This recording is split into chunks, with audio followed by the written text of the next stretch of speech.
le ciel s'embrase d'un rouge incandescent. La forêt agonise dans un brasier géant. L'incendie ravage tout, derrière lui le néant. Puis un jour tout repousse dans un nouveau printemps.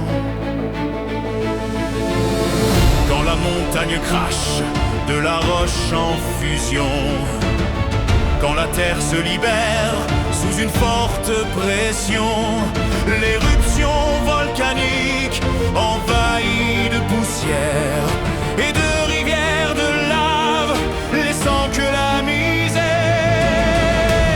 Ce sont les forces du monde sur la terre, dans le ciel, dans un chaos qui gronde d'une puissance éternelle.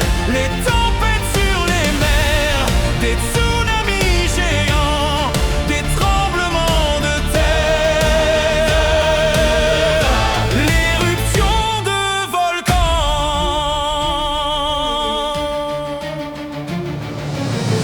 Quand le temps se déchaîne, que le vent devient cri, des éclairs strient le ciel, le tonnerre assourdit.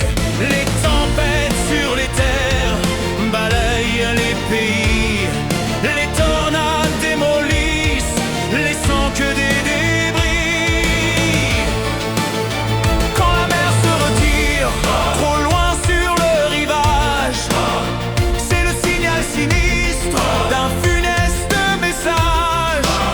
Le tsunami arrive et son lot de ravages, dans de vagues géantes rasant villes et villages.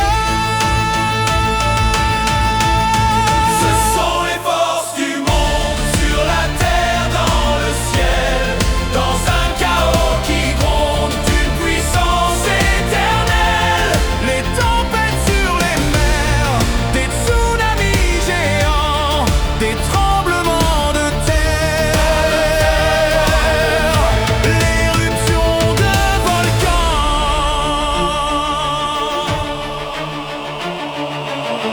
Quand les plaques tectoniques, sous une pression immense, s'affrontent et puis se poussent avec force et violence, les tremblements de terre menacent toute existence.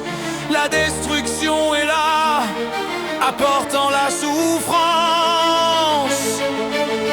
Quand la terre se déchaîne et qu'elle reprend ses droits, c'est la nature humaine qui se retrouve sans voix. On peut bien la détruire, sans nous elle survivra.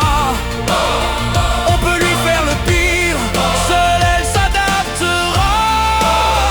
On s'imagine plus fort face à la création. Y croire c'est avoir tort, nous ne sommes qu'un maillon.